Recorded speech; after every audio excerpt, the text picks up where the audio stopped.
This is Tampa. This is my home, full of hidden treasures and a vast culinary culture. Our rich history leads to an even brighter future. We'll talk to locals who know the ropes, find the flavor of the city, and explore Tampa's remarkable past. On this episode of Qué Pasa Tampa, we're gonna talk some trash. So you get comfy, sit back, because you're gonna find out just what happens to your garbage when you put it curbside.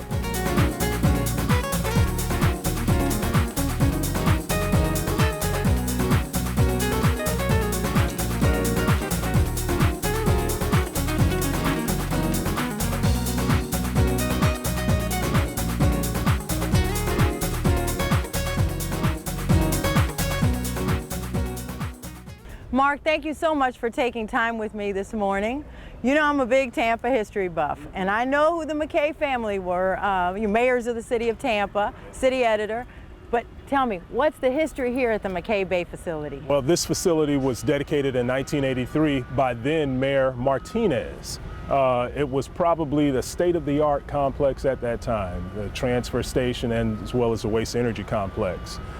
We currently have about 25 employees out here, city staff that actually are paid to work here and perform various duties and responsibilities. Hold on, wait a minute.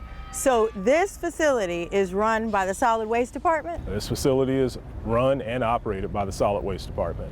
So no wonder, because in my mind, I always think solid waste, I just think the garbage trucks down the street once a week.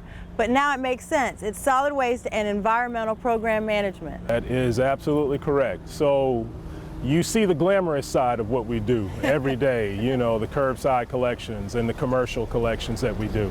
But all of that has to go somewhere, and it ends up here at the McKay Bay Refuse to Energy or Waste Energy Plant. How many employees do you have in the department? Again, as far as total city employees in the Department of Solid Waste, we have about 212 employees total in the department. And as I mentioned earlier, we have about 25 city staff that work out here. And then we also contract with Wheelabrator, which is a company that actually helps us process our energy or our garbage and convert it into energy. Okay, I do remember when I spoke with you last, we talked about when the garbage leaves the curbside, it comes here and some goes to the transfer station, and I met some of our friends out at the transfer station, but I've never made it to the waste to energy facility. Tell me, what does that mean? All right, you are in for a treat today then if you've never seen our waste to energy plant. And like I mentioned earlier, we handle everything from the curb, point of collection to the point of incineration. So basically waste energy is exactly what it sounds like. We take all the garbage that's being collected by curbside or from our commercial businesses, and we bring it here, we send it through a process, and we convert that into electricity, which is then sold off to power homes and other towns. So that is the ultimate reuse and recycling project, if you will. Ultimate reuse, absolutely. So does it power the plant here as well, the energy that's... Some of the energy can be used to power the plant, but for a majority of it is actually sold off, and it creates revenue, a source of revenue for the city. To keep it all operating and start the process all over again. Absolutely, it's called a closed loop cycle. Yeah, so recycling is part of your department. What other divisions do you have? We also have residential curbside collection, which is probably our most popular division. We have our commercial management business unit as well. And then we also have our environmental unit, brownfields, site assessments. We monitor old landfills, closed landfills, and all of that. So we are a very dynamic department. That is awesome. I am so excited to hopefully get to tour this facility. Oh man, you're in for a treat. And does it operate 7 days a week? 7 days a week. 24 hours a year-round, day? 24 hours a day. All right, Mark, so all this waste to energy talk has my curiosity going. Do you think that I can pull some strings with you and you can arrange a behind the scenes tour? I think I can do better than that. I want to make sure that you get the best tour out there that you can possibly get of the waste energy complex. So I'm going to turn you over to Greg Grotecloss, who's our plant engineer. Hi, Greg. Hello, how are you doing? Welcome to the plant. Thank you. I'm ready, Mark. Thank you so much. Have fun and enjoy. All right.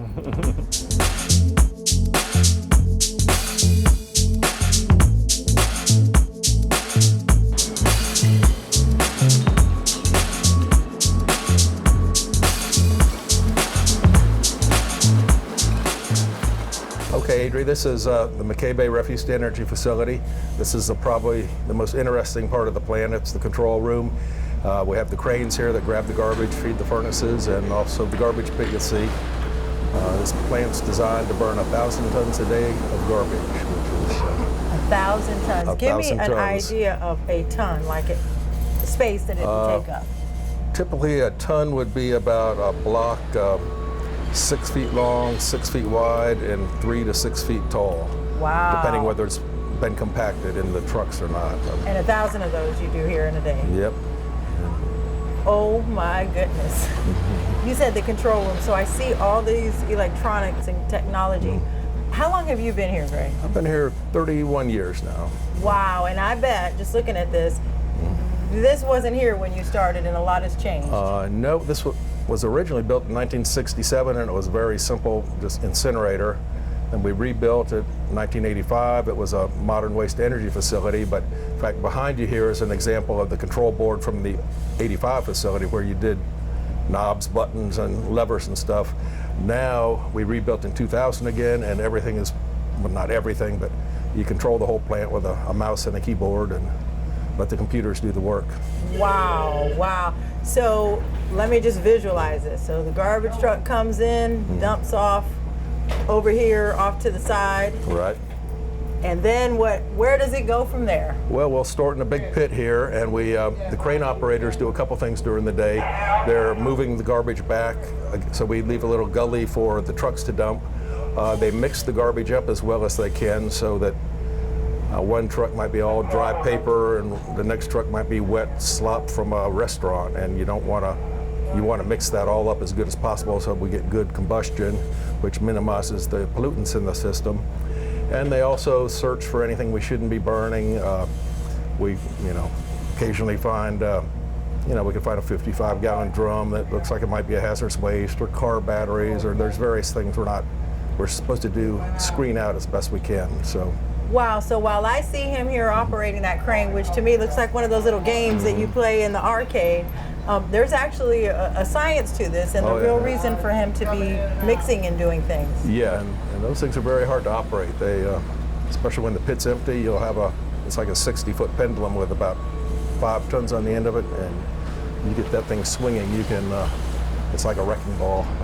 Unbelievable.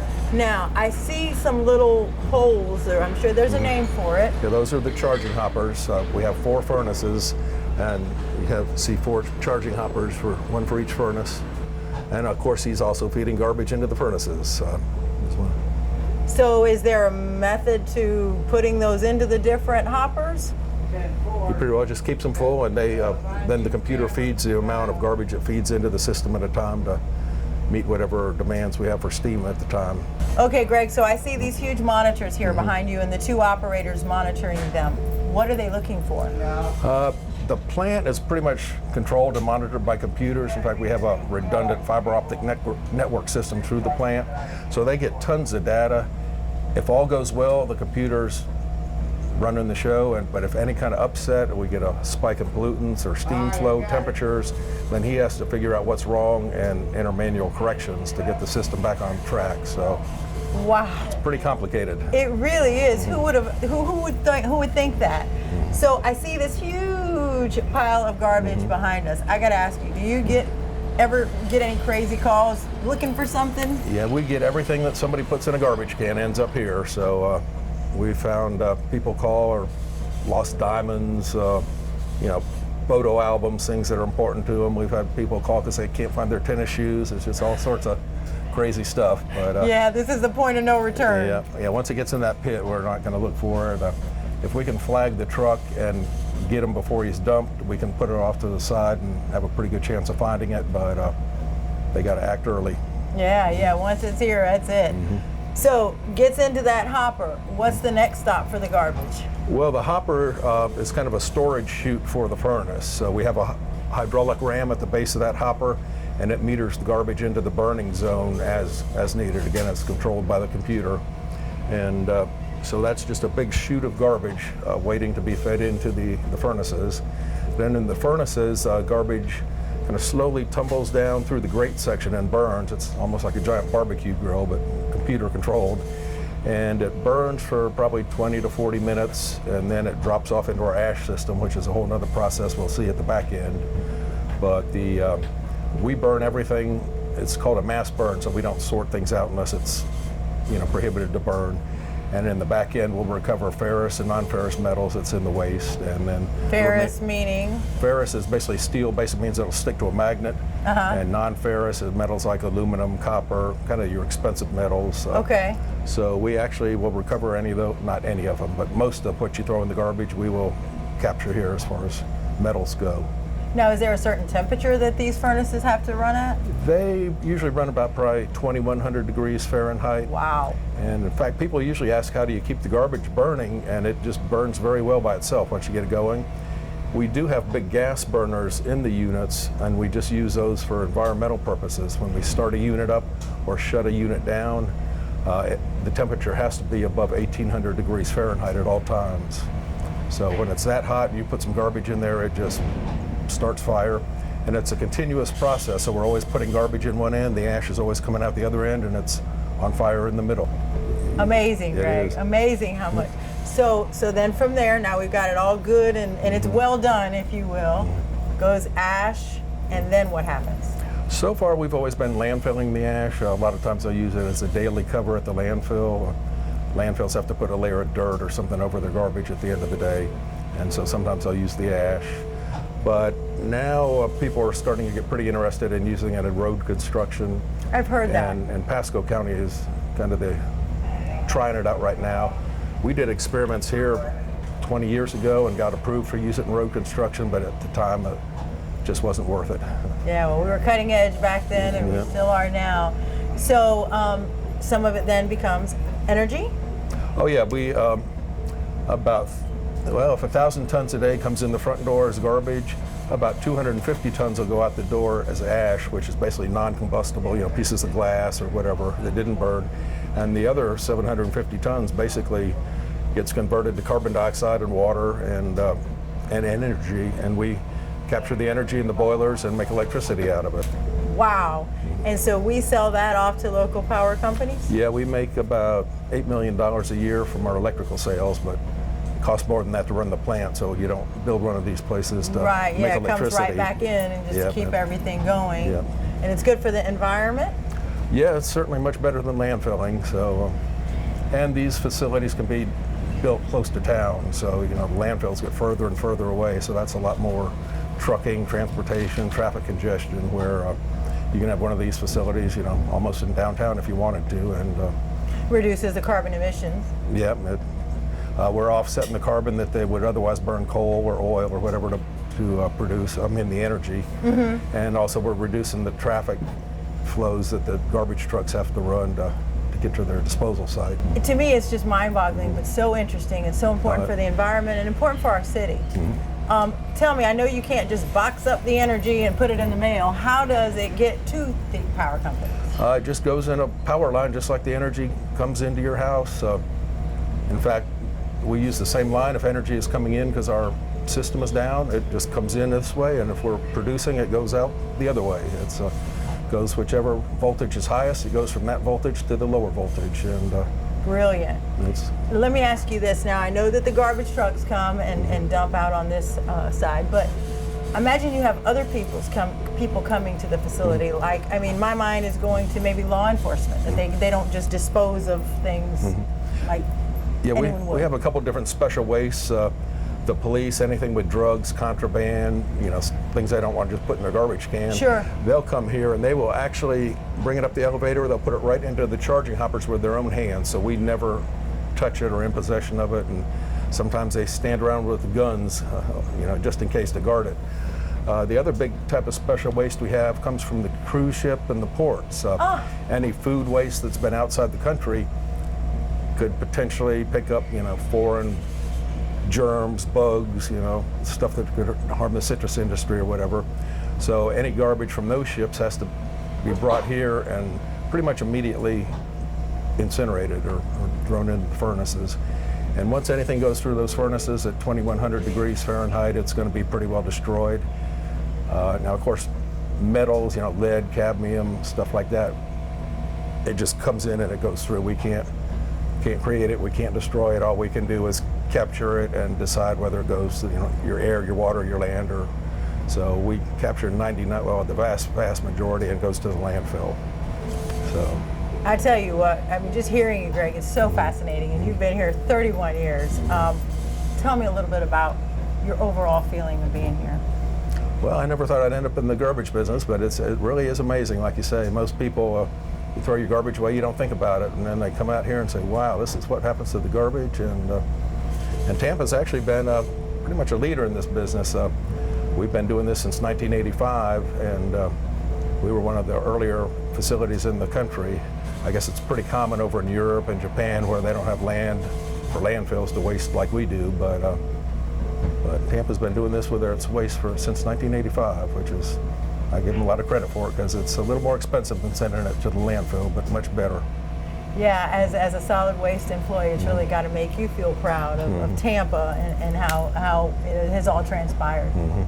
Now, I know Mark thankfully lined you up to give me this tour behind the scenes, but is this something that's open to schools or to anyone else? Because this is so interesting and so fascinating. Yeah, we have tours for school groups or Audubon Society or various groups. And it's funny, once a school teacher brings her class here one year, she pretty much comes back every year from then on. So they would just contact your office to arrange a tour?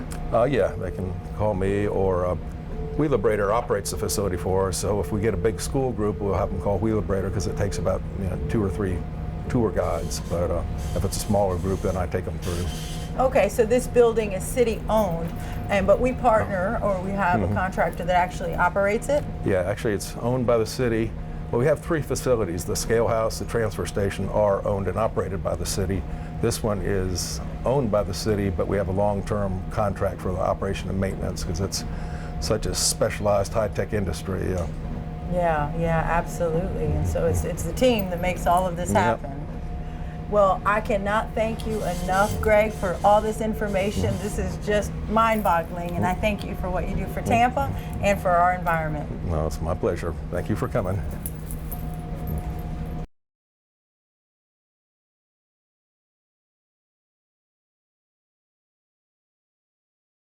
So here's one of the perks of being a Tampeño like you. Jason is 4th generation Tampa native. I'm 3rd, so you get to be friends, you get to come behind the scenes. We're cousins. That's right, yes, we talked Tampa about it, cousins. We'll find it. Thank you so much, Jason. Oh, for my bringing me pleasure, back thank here. you. We're behind the scenes at Carne Chop House, one of your many restaurants here in Ybor. 1 of 4. Yeah, we have Bernini, Green Iguana, this one, and Tequilas. thank you. I was like, okay, I knew I was missing it.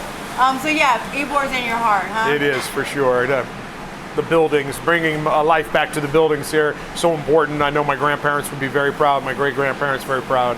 Absolutely, and it's very clear, this is more than a job to you. This is more than a business. No, Ybor City is in my heart. Ybor's in your heart, and I think that Ybor has some ties to your family going way back. Yes, my great-grandfather was one of the original bartenders at the Columbia restaurant down here. I also worked at the Columbia restaurant for the Goins Marts, was very close with Richard and Casey's mom, Adela, and their father, Caesar. Caesar called me his Dennis the Menace. he would come home or get up in the morning, this kid is always here. But I think that kind of inspired you. Beyond inspired me. Yeah. She was an incredible lady. They are incredible people, and the restaurant business got in my blood, and it's there forever. And it's going strong, and let me tell you. It feels good. Here at Carne, I love the ropa vieja. That's my very favorite. That's one of my favorites as well. And let me tell you, your family comes here, I understand, and they eat and hang out here. It's like the dining room away from home. It is, and sometimes just the drive-through. My wife will call and place the order, and she pulls on 7th Avenue. They put the food in the car, and they go. I think I saw your mom downstairs. She's downstairs. My uncle is downstairs, so they're around the restaurants. I'm very blessed. My mother makes all of the cookies, the Giugiolena for Carne, and makes the biscotte for Bernini. No way. She does every cup of coffee that goes out. gets these cookies, and so there's a lot of personal touches that the family helps make happen. Yeah, that makes all the difference. Yes, it does. So now that I'm going to push the envelope a little bit, can you give me the secret for the ropa vieja? We share, absolutely. All right. We want everybody to eat it. Okay. So we'll get with Chef Reagan and. All right. Let's do this. Okay. I'm here with Chef Reagan behind the scenes at Carne Chop House. Thank you so much, Chef. You're welcome. Thank you. So I'm going to tell you, my very favorite is ropa vieja. And I know how I make it at home. I know it is awesome here, so I'm here to learn the right way to do it. Can you teach me? Not a problem. Ropa vieja, it's very simple. It's just essentially stewed meat. So what we're going to do is we're going to make a stew. So what we start out with our hot pan. All right. We make sure to turn the heat up a little bit more. We add 1 ladle, a little bit of oil to the pan. Olive oil? Regular oil? It's just a regular blend. Okay. All around? Yep, just a little bit in there. All right. Good? Yep. Now we take our spoon here and grab a little bit of garlic. Just a little bit, not much. Is that good? A little bit more. A little bit more. Yeah. You never have enough garlic, right? Well, yep, that's perfect. All right, and just drop it in there. Drop it in there. Yep. Okay. Then a big spoonful of onions, of diced onions. Okay, yellow onions? Yes. Yellow onions? More or good? That's good. That's good. That's good. All right. Now we turn the heat up, get it nice and hot. Okay. I want to do this because this is deep enough that I can do this here. I've always seen the chefs do it, but scared to do it at home. All right. How am I doing so far? You're doing all right. You're not bad. Trust me. I've spilled so much stuff throughout my career. So we just stir that around. Oh, it's already smelling good. Starting to smell good. See how the onions are starting to turn what's called translucent? How the corners are starting to turn clear. All right, that means they're ready. So now, grab my tongs here. I'll do this for you. Okay. We got our, this is our leftover meat. A lot of people like ground chuck. We use prime rib here. Prime rib and pork butt. That's what we used to use to make our ropa. Being a steakhouse, we always have lots and lots of extra prime rib. So now we're gonna add that to the pot. Oh, awesome. All right. Awesome. And now we just stew that around, turn that around. Now it's real big and chunky right now, but during the cooking process, it's gonna break down to just strands, to almost nothing. So it's one of those things that always looks like it's a lot harder than it really is. And see, that's how I do it at home, is I shred it by hand, so now I'm learning the trick. Yep, just let the heat do the work, all right? So then once we get that in there, now we add some, a little bit of our ropa vieja seasoning. Okay. All right, and now we like to add, I'd add I don't know, maybe a half cup of this to it right now. And what we'll do is we'll taste it throughout the cooking process to see where we're at. Do we need to add more? Do we need to add less? Because we don't always have the exact amount of meat going into it. So it's something we have to monitor. Right.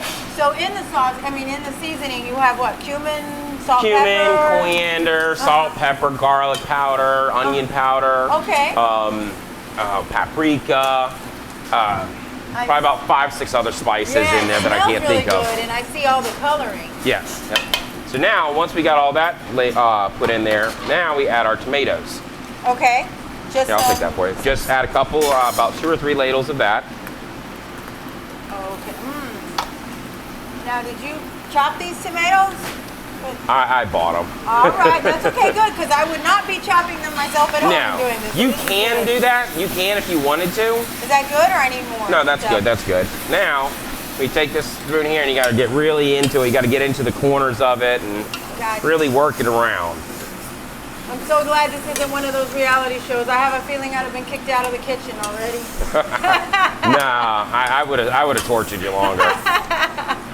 But you see here how it's starting to how you can see the meat starting to break down now? I do. So it doesn't take very long at all. No, you're just starting the process. So you do this for a little while. So you'll stew it around. Then is what we do at this point here is we let it just simmer. Okay. So we would take this, turn the heat down, and from here we just let it simmer for about 2-3 hours. And it's a real slow, long, slow, drawn-out cooking process. And when it's done, we end up with the finished product. No wonder, slow and low. That's the way to go. Exactly. So that's how we start out. But what we have here is I have some of the finished product. All right.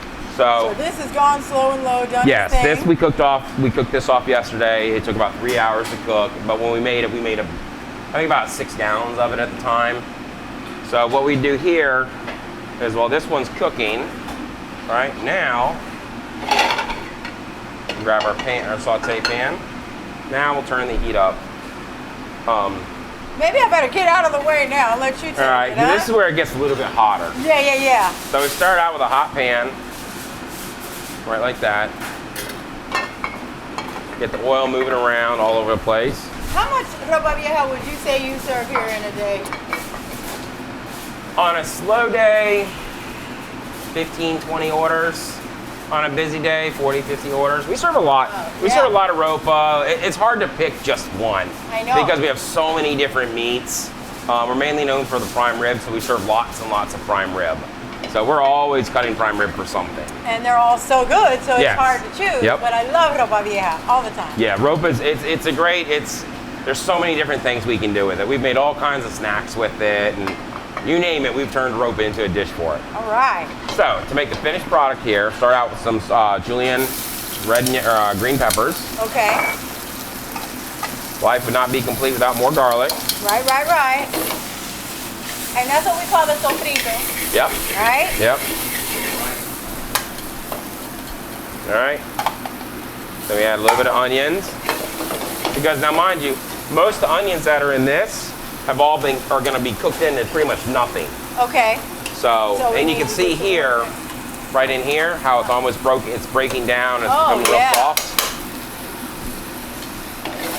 And you keep that at low, you said, for a couple hours. Okay. This will sit at a 3 hours. real low temperature, cook it slow and low. So then, add our ropa.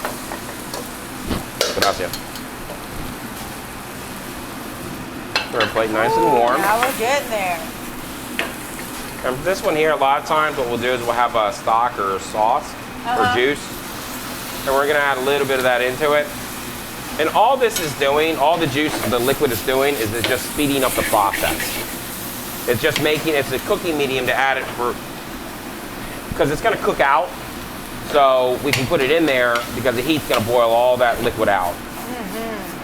So good, and it smells so amazing. I can't wait till they build a television component where you can smell like we're smelling in here. Yeah.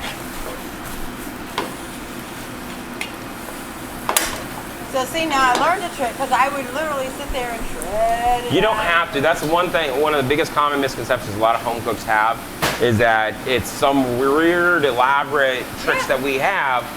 In all reality, it's just we've had so much trial and error. We've learned so many different ways. We've learned to let the food take care of itself.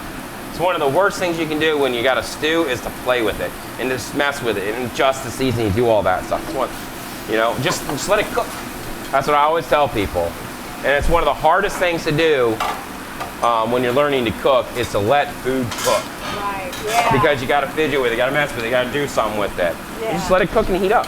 So, now we'll do it right here on here. Okay. So good. So we got our ropa nice and hot. We've got our bed of rice. All right, we'll put it down in a nice little bed there.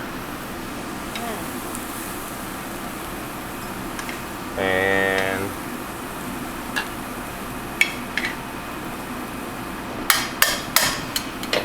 this is a plate of pure heaven right here in Ybor City at Carne Chop House. Thank you so much. thank you very much. Thank you. Thank you. Welcome to a very special history segment edition on Qué Pasa Tampa. Typically, I interview people to find out what that history is and what the story is. But in this edition, it's near and dear to my heart because it's going to be more of reminiscing. Many times when you pass by buildings and places in a city, they bear a name. Straz Center, named after David Straz. A lot of people don't know that. Today, we're going to talk about Fernando Noriega Jr., the garage in Ybor City that bears his name and why that happened and who he was. I am honored to be with his children, Michael and Linda, and his grandson, Ryan. And today, you're going to be able to hear just a fraction of what made Fernando so special and why we loved him so. So thank you, Michael, Linda, and Ryan, for being here. I know this isn't an easy day to talk about things, but oh man, he so deserved it. So tell me a little bit about your dad and this building that we're in. We're in what was the Centro Español building, and what's the story there? Special again. Well, in 1953, April the 5th, my dad proposed to my mother, and he gave her the engagement ring on the dance floor in this building. So upstairs in the ballroom. So it was a very special building for him. And it was a very special endeavor. You know, this is the first time that in Ybor City, it was a $55 million project that was being pulled together to make this renovation. And you really had to have insight. Yeah, and so it was just, it was definitely not coincidence that he was engaged, he and Margaret became engaged in this building, and then fast forward many years, the building was vacant, just a big mess. Demolished. And he came through and said, no, we're going to do this, and it happened. It was something in his heart. Yeah. Ybor was always special to him. So tell me about his growing up days. His growing up days? The good stories, not... Ybor's always been his heart. He was, raised in Ybor his entire life. So it was very important to him for those roots. And he's always shared it with all of us, and how it was easy just to go out and play in the streets. And they just thought that was life all over the world, and because they never left Ybor. Yeah. They didn't have to leave. They had everything here. And if they had to leave, it was like, okay, go to St. Petersburg. That took 2 days because there were no roads.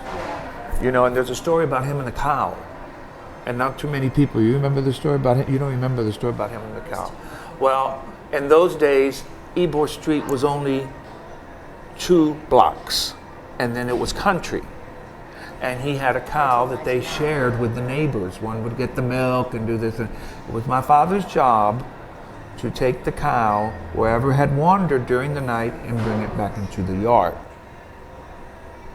So he had his own responsibility. Right, but he would forget to do that. So the cow would turn up on 7th Street, it would turn up here.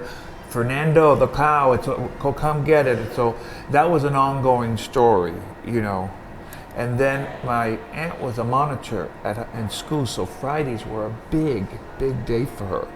And to show you how close-knit the community was, they would go by the cigar factory and throw a pebble so that all the factory ladies would come out and see my tia Cuchi dressed in her monitor outfit. And that's how tight-knit, and they would all clap when they went to school. Wow, yeah, it was. So it was a different time. It was a different, it's not like today. Yeah. And Ybor, it's funny, things work out for a reason. So he worked here. I mean, he grew up here, went to Jefferson High School. Went to Tampa U. Then he worked at the Palace. He worked there till 1979, from 1950. Yeah, so he grew up here, he worked here, and he and his friend, Dick Greco, were friends here, as children, then at UT. And they went to Jefferson together. And then fast forward it all. And so when he left the Palace, he started working for the City of Tampa at an entry-level position, right? $1.59 an hour, I believe. I would say so then. Yeah, and so, And we had another business that he worked at night, and we all worked. My sister worked it, I worked it, my mother worked it, my grandparents worked it. We used to do the lettering business for Little League T-shirts, because back then it wasn't automated. Remember the shop? But then also he had his Kirby's Menswear. Yeah, he had the store. Yeah, he was always the dresser. Yeah. Man, was he the dresser. Yes, he was. Yeah, and so then of course he certainly didn't stay in that entry level. That was a springboard to bigger and better things. I'm sure you remember, not then, but Brian, I know you heard a lot about his working for the City of Tampa, huh? Oh yeah, absolutely. I remember, when I was young, going with him to City Hall and seeing his office, and back in those days, you don't realize how special it is, but you think back on it now, and it's pretty neat. Yeah, I know that when I started, ironically, with the City of Tampa, I was 20 years old, and I started right on 8th Avenue, and so now the garage is a block from there. I started in the housing office with him, and boy, the housing programs were huge in the city of Tampa. It brought the president here. It brought, you know. That's when you all were at El Pasaje? El Pasaje. Yes. So I used to love those that offices. office. Yeah. Cherokee Club. Cherokee Club. So then he went downtown, took a bigger position with the city of Tampa. He continued on that climb up, and I went right after him. You know, I went with him, and that was awesome. He was just a great guy. And I know that Ybor would not be Ybor today if not for your dad, period. Oh, I believe you. You know, I mean, I know there were others, but to him it was more than a job. It was part of his quest. It was a mission he had to show us how good life was and how it instilled their family values. Because these people were friends, they worked together, they lived together. Nobody bought anything on cash. Everything was on credit or 10% off and layaways. And it didn't matter. So tell me about the story about the garage, because I know that when they had originally planned to open the $11 million garage in 2002, he thought they were joking with him, huh? Yes, he did. He unfortunately, they originally had planned to do it, and then Daddy got sick, and he had, I believe it was during the time that he had the aneurysm. And so then Daddy thought that they decided to do this because they thought he was going to die.